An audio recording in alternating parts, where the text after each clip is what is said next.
Hello, you guys, and welcome back to my channel.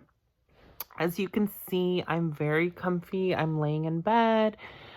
I am so cozy, you guys. I have been repainting my bedroom here at home, and I've been just trying to get my house organized and kind of settled in, like the last leg of settling in. I bought my house in March. Um, so I haven't been in this house for too long, but I had put off really decorating it, and like I mean I've it's mostly furnished, but I haven't really done the projects that I want to do. There's still some things in the backyard that I need to do. Inside I still needed to paint some walls, but I just repainted my bedroom completely white. I have been going through this change in the past, I would say maybe 8 weeks, where I just kind of had this sobering moment of really wanting simplicity in my life. I think for the past few years, my life has been really chaotic, in a good way. I've always been up and down, doing things, traveling, always having a goal in mind, life always has felt hectic. And I think for the first time in a long time, my life feels very peaceful right now. And I think that's mostly my doing. Um, I got out of a long relationship that I was in, that I was not happy in for a while. And although that ended on bad terms, I do feel like it was necessary. I have switched jobs. I started actually bartending and serving at a hotel rooftop bar, which is really nice. I have a beautiful view every single day. I work with really, really great people. And I know a lot of people can say, like, oh, well, serving or bartending is not a career. For me, I needed to take a step back, you guys. I've been doing massage therapy for almost 13 years now, on and off. And I don't know, I've just been feeling, especially last year, I was feeling really, really burnt out. I definitely hit the wall, and I was just feeling burnt out. My mental health was really suffering. Last year, you guys, was an amazing year for a lot of reasons. I bought my home. I traveled with my family.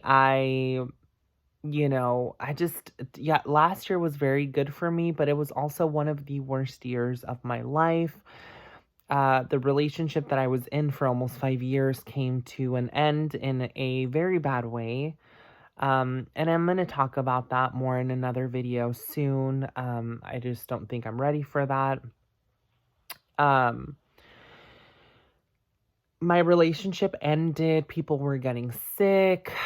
Work was crazy. I gained, again, a lot of weight. Like I've talked about, I'm not going to divulge too much on that either, because that's, it's kind of a touchy subject, and it's really funny because I think on the last video that I uploaded, somebody was like, oh my God, you need to stop with the Botox. Your face is huge. It hardly moves. It's like, dude, I've gained a lot of weight in the past 2 years. I've gained 70 fucking pounds. That is so much weight to gain.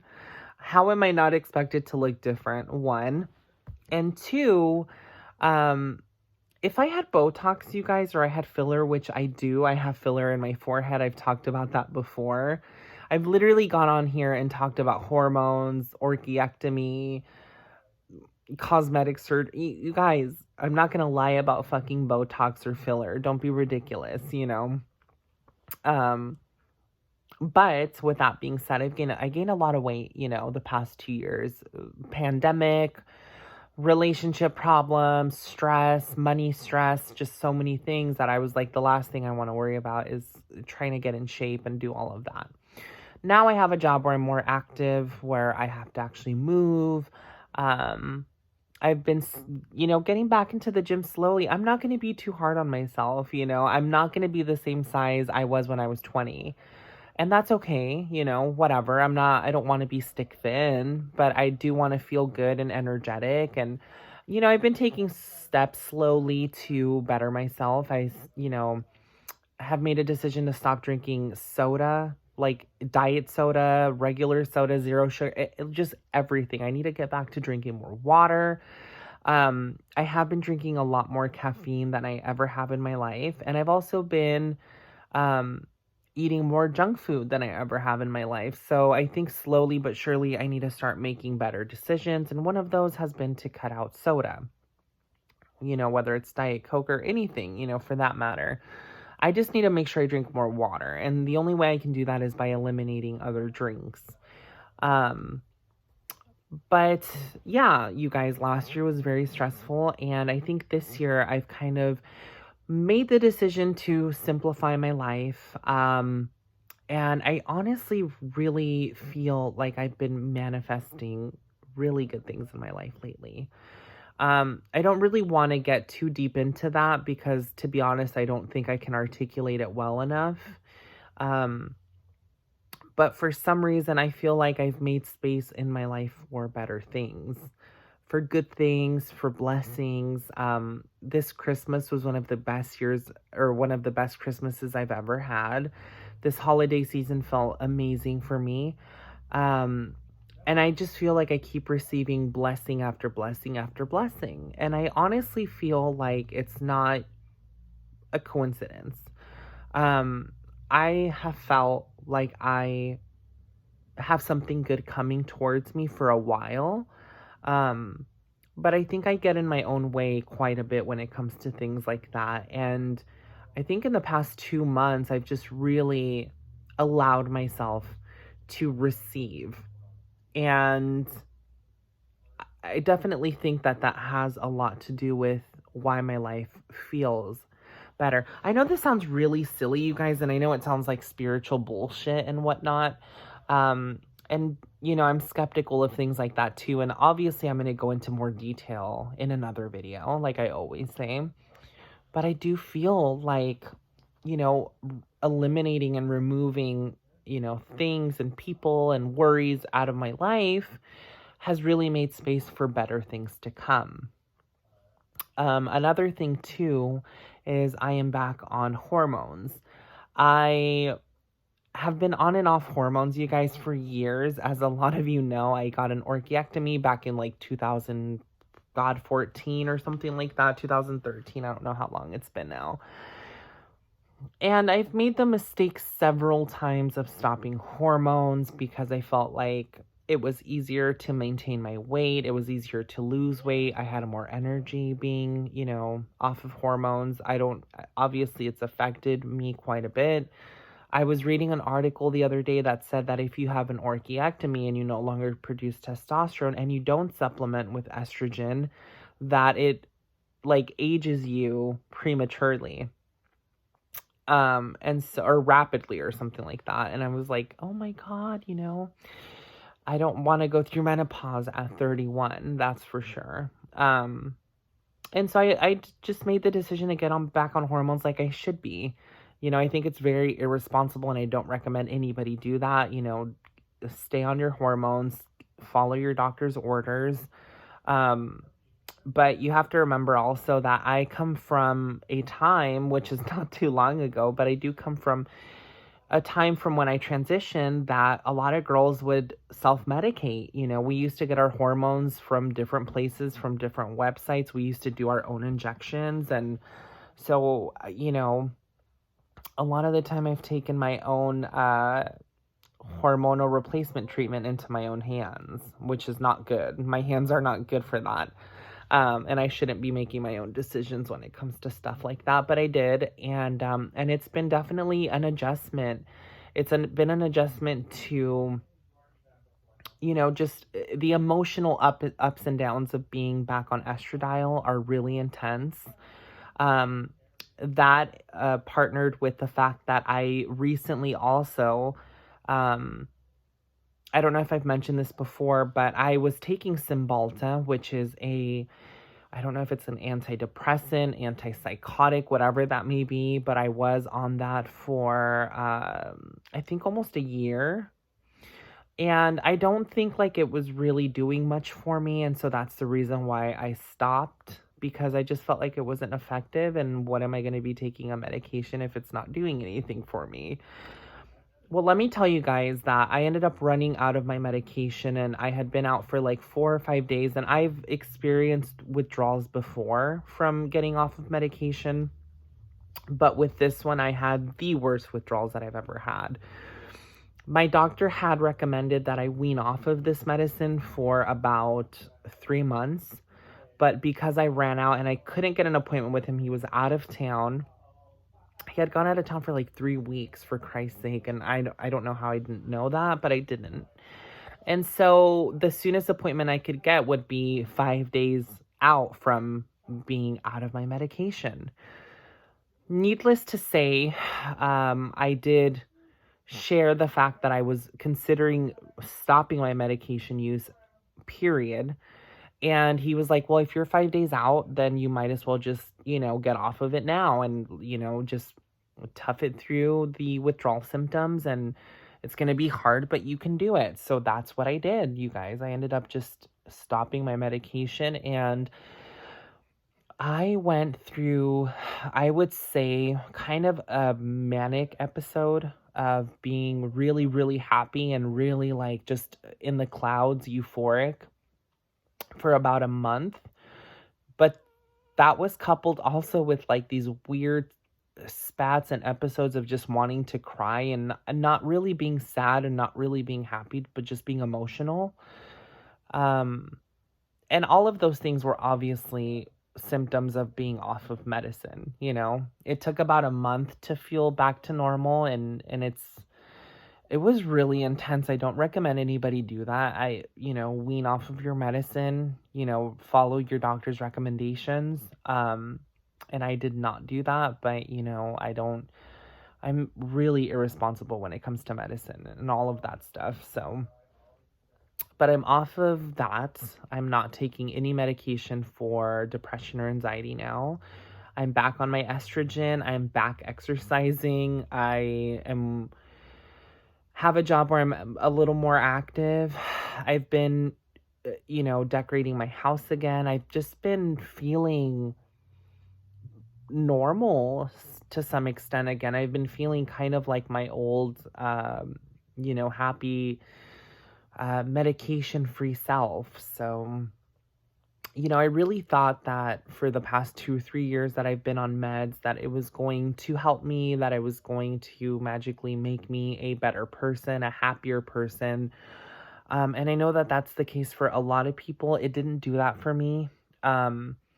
And I guess I, to be honest, I wasn't expecting it to make me happy. I was just expecting it to help me function, and it did. It did do that, but at the same time, I don't think the pros outweighed the cons of being on medication.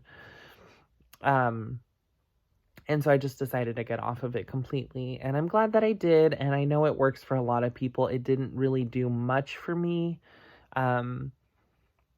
However, I wouldn't knock on taking any kind of medication for your mental health. What else has been going on, you guys?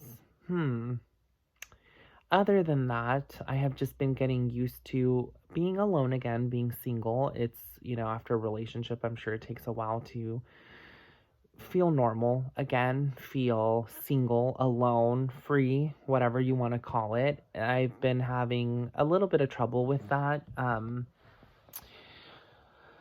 I think the only way that that's going to happen is by me putting myself out there, but the thought of that is scary.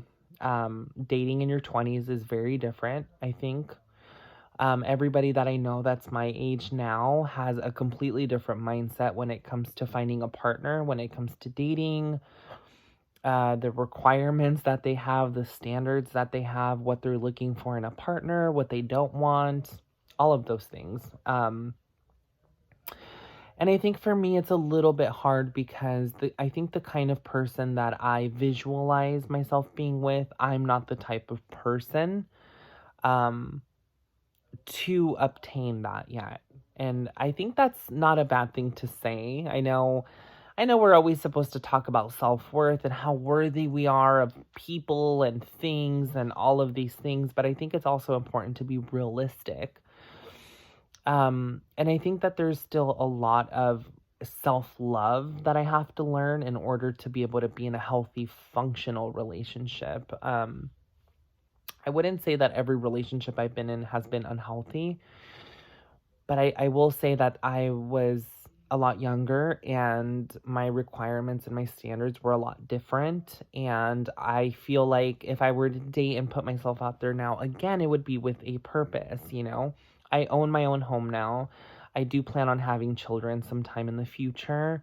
And I'm putting forth plans to make that happen. So things are a little more serious now in my life. And I am just trying to line myself up for success. I'm trying to better myself in the ways that really matter to me, personally. You know, I don't expect to be happy, but I do want to be content with my life. And I think a lot of the time in the past, I've really put too much pressure on myself to find happiness and to be happy. And I don't know. I just don't think that's realistic. I think it's more, for me, it's easier, I think, to obtain and achieve contentment.